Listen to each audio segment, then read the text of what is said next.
최근에 시찰내 교회에 임직식이 자주 있었습니다.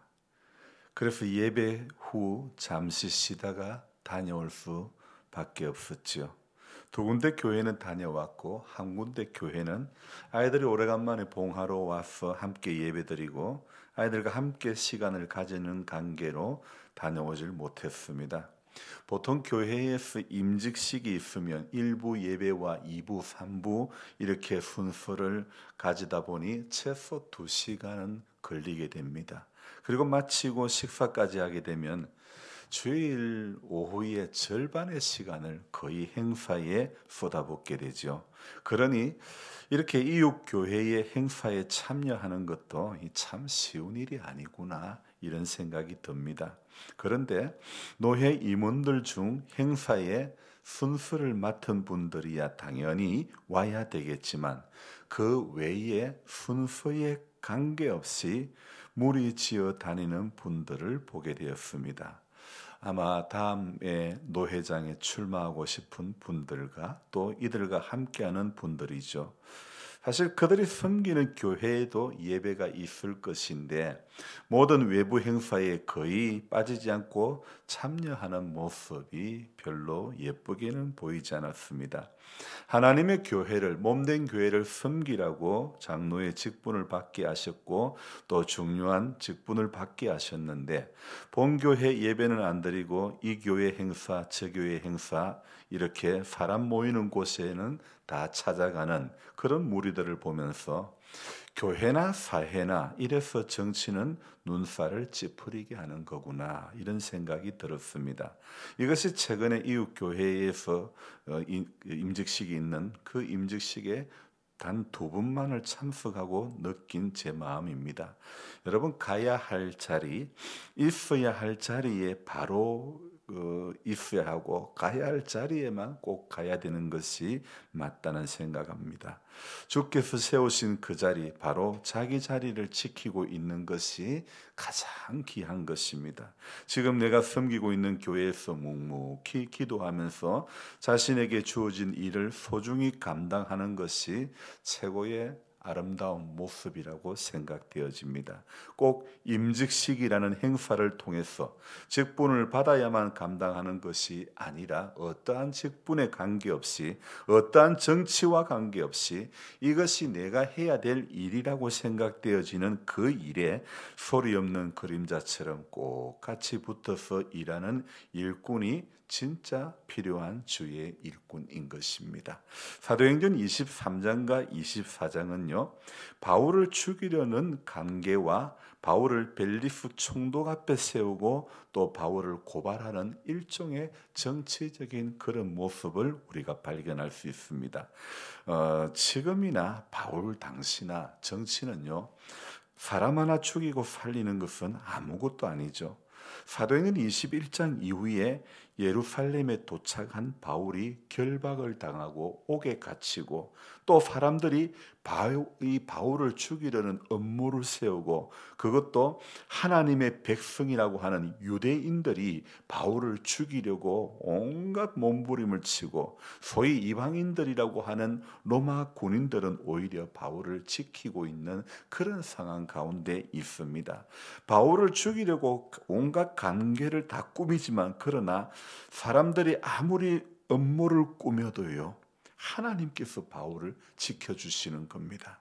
그래서 우리가 23장 11절로 한번 가보면요. 이런 말씀이 있습니다. 그날 밤에 주께서 바울 곁에 서서 이르시되 담대하라 내가 예루살렘에서 나의 일을 정언한 것 같이 로마에서도 정언하여야 하리라 하시니라. 하나님의 계획은 바울을 로마에 가게 하시는 겁니다. 그러니까 그날 밤에 주께서 바울 곁에 서서 말씀하십니다. 담대하라. 네가 예루살렘에서 나의 일을 정언한 것 같이 로마에서도 정언하게 하리라. 그렇게 말씀하시는 겁니다. 하나님께서는 바울이 로마에 가서 하나님을 정언하게 하시려고 우리 하나님께서 바울을 지켜주시는 것이죠. 하지만요. 하나님도 일하시지만 언제나 사탄도 악한 계획을 꾸미는 무리들도요. 이렇게 일하는 겁니다. 그래서 오늘 이 본문에 보니까 24장에서 어떤 일이 일어납니까? 1절, 2절 보니까요. 닷새 후에 대제사장 아나니아가 어떤 장로들과 한 변호사 더둘로와 함께 내려와서 총독 앞에서 바울을 고발하니라. 2절에도 바울을 부르매 더둘로가 고발합니다. 고발하여 이르되, 자, 이렇게 바울이 벨리스 총독 앞에 도착한 지 5일이 지나서 예루살렘에서부터 바울을 고발하는 사람이 내려왔죠. 오늘 성경은 그 고발자의 이름을 더둘로라고 말하고 있죠. 아마도 이 더둘로는 법조계는 전문가인 듯합니다. 요즘 말하면 잘 나가는 성률이 아주 높은 로펌의 변호사, 대표 변호사 격인 그런 사람 같습니다. 어떻게 해서든지 바울을 죽이려고 최선을 다하여 공격을 합니다. 그 공격이 바로 3절입니다. 같이 볼까요? 벨릭스가 가여 우리가 당신을 힘입어 태평을 누리고 또 이 민족이 당신의 선견으로 말미암아 여러 가지로 개선된 것을 우리가 어느 모양으로나 어느 곳에서나 크게 감사하나이다. 마치 어디서 많이 본 모습 같지 않습니까? 법정에서 검사나 변호사가 이렇게 존경하는 재판장님 이렇게 말씀하는 것, 그런 비슷한 부류의 모습이라고 말씀드릴 수 있겠죠. 아주 벨릭스 총독에 대해서 대단히 아첨하는 말투로 이제 바울을 기소하고 있는 것입니다. 그런데요, 이 벨릭스라고 하는 총독은요, 왕족이나 귀족 출신이 아니고 이 사람은 원래 노예 출신의 사람입니다. 이 노예 출신의 사람인데 이 사람 아주 잔인함과 폭력을 통하여 유대인들의 투쟁을 진압했던 그런 인물인데요. 그런데 오늘 더둘로라는 사람은 그런 사람에게 우리가 당신을 힘입어 태평을 누리고 뭐 엄청난 속보이는 말을 하고 있죠. 그뿐이 아니죠. 이 민족이 당신의 선견으로 말미암아 여러 가지로 개선이 되었다. 살기 좋은 동네가 되었다. 뭐 이런 식으로 이야기하는 거죠. 더둘로라는 사람이 재판에서 이기기 위해서 벨릭스에게 아첨하는 모습이 아주 뭐 과간이 아니죠. 여러분, 어느 시대나 어느 집단이나 이렇게 아첨하는 사람들이 문제입니다. 사람에게 잘 보이려고 무리지어 다니는, 여러분, 더둘로는 능숙한 언변으로 벨릭스로 인해서 평화를 누리게 되었다고 아첨의 말을 하고 난 뒤에, 그리고 또 바울을 계속 고발하고 있는데 5절 말씀을 한번 볼까요? 이 더둘로는 바울을 뭐라고 이야기합니까? 우리가 보니 이 사람은 전염병 같은 자라. 바울을 향해서 세 가지로 이야기를 하고 있는데, 우리가 보니 이 사람은 전염병 같은 자라. 그리고 그 뒤에 보니까 뭐라고요? 나사렛 이단의 우두머리라. 그리고 6절에 그가 또 성전을 더럽게 하려 함으로, 더둘로는 이렇게 세 가지 모습으로 바울을 기소하는 것입니다. 화려한 언변으로 아첨하는 말로 바울을 죽이려고 몰아갔죠. 그리고 더둘로뿐만 아니죠. 대제사장 아나니아, 또 어떤 장로들이 같이 바울을 죽이려고 힘을 보태는 것입니다. 마치 이웃 교회의 행사에 굳이 자신이 안 가도 되는 자리인데 정치하려는 사람들이 무리지어 다니는 것이 꼭 이런 모습과 같은 생각이 듭니다. 대제사장이라는 사람이 왜, 어떤 장로라는 분이 왜 변호사 더둘로랑 함께 예루살렘에 내려와서 총독 앞에서 바울을 고발하는 것입니까? 본연의 자리에서 본연의 일을 감당하는 것이 제일 아름다운 것 아니겠습니까? 여러분, 더둘로는 또 바울에 대해서 이 사람 전염병 같은 자라 이렇게 말을 했는데요.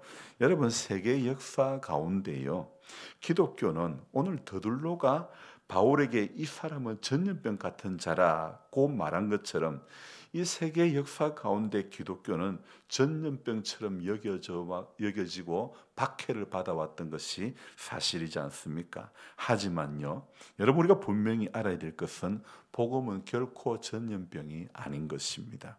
우리가 지난 3년간 코로나 바이러스를 지내보면서 잘 알고 있지 않습니까? 전염병은 사람을 죽이고 고통스럽게 하는 것이지만 복음은 죽음이 아니라 복음은 생명을 주는 것인 줄로 믿습니다. 복음은 두려움을 주는 것이 아니라 복음은 소망을 주는 것입니다. 여러분, 복음은 사람들을 분리하게 하는 것이 아니라 복음은 연합을 이루게 하는 것인 줄로 믿습니다. 그래서 오늘 이 본문에 등장하는 이 더둘로와 같이 화려한 언변을 가진 자, 또 대제사장 아나니아와 같이, 또 어떤 장로들과 같이 저는 이 사람들을 이렇게 말씀드리고 싶습니다. 복음 밖의 사람들, 여러분, 이런 사람들, 오늘 화려한 언변을 가진 복음 밖의 사람이 되면 안 되는 것입니다. 오늘 10절부터 보면 이 바울이 자기를 변호하는 내용이 나옵니다. 그런데 바울의 자기 변호를 들은 벨릭스는 어떤 반응을 일으킬까요? 좀 한 장만 넘겨보면요. 24절부터 이제 23절까지 21절까지 바울이 자기 변호를 하고 있는데요. 그런데 그 이후로 이제 바울이 감옥에 갇혀 지내게 되는데 바울의 자기 변호를 들었던 벨릭스를 보면요. 26절과 27절의 말씀을 보면 이 벨릭스라는 사람도 참 한없는 속물이라는 것을 우리는 알 수 있습니다. 26절에 봅시다. 동시에 또 바울에게서 돈을 받을까 바라는 고로 더 자주 불러 같이 이야기하더라. 그리고 27절 서두에 보면 이태가 지난 후, 그러니까 벨릭스는 바울의 뇌물을 바라며 2년간을 기다린 겁니다. 여러분, 복음 밖의 사람은 뭐가 다예요? 돈이면 답니다. 그러나 복음 안에 있는 사람은 돈이 다가 아니죠. 세상은 언제나 이렇게 거대한 힘을 안고 그리스도인들에게 다가오지만, 그러나 그 거대한 힘이, 그 거대한 돈의 힘이 복음을 거머쥔 바울을 해하지 못하는 것입니다. 여러분, 왜냐하면 복음은 모든 믿는 자에게 주는 하나님의 능력이 되기 때문인 것입니다. 그러니요, 아무리 성률이 높은 변호사 더둘로라 할지라도 복음에 붙들린 바울을 결코 해하려고 하지를 못하는 것입니다. 그러므로 오늘도 우리 성도님들은 이 사도행전 23장, 24장에 나오는 바울의 이 이야기를 보면서 우리 성도의 삶은 항상 복음에 붙들리고 복음에 합당한 삶을 살아가는 것, 그것밖에 없는 것입니다. 사람에게 잘 보이려고 무리지어 다니고 그럴 이유가 없습니다. 하나님에게 잘 보이면 하나님께서 그 복음에 붙들린 사람을 하나님께서 높여주시는 겁니다. 아까 전에 우리가 읽었던 말씀처럼 하나님께서 바울에게 로마에 가서 복음을 전해야 될 그 사명을 하나님께서 그런 계획을 가지고 계시니까 그날 밤에 바울 곁에 서서 야야 담대하라.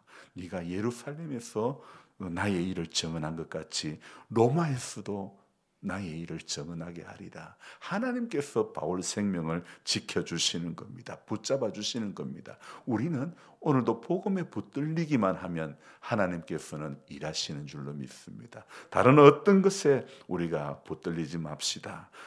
벨릭스처럼 이태를 바울에게 돈을 받고자 그냥 그 속물 이런 모습, 이런 삶을 살아가면 안 되는 것입니다. 여러분, 복음이면 전부입니다. 복음이면 다입니다. 어떤 그 강대한 힘도 능력도 권력도요, 복음을 거머쥔 사람을 넘어뜨릴 수가 없는 것입니다.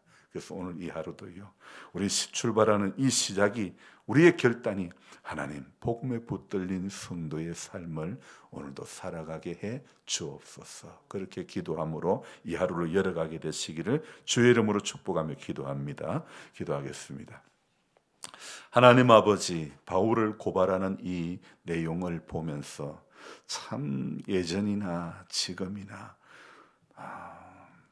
정치하는 모습들 참 우리에게 실증을 주는 것 같습니다. 하나님, 오늘 이 본문에도 더들로라는 사람이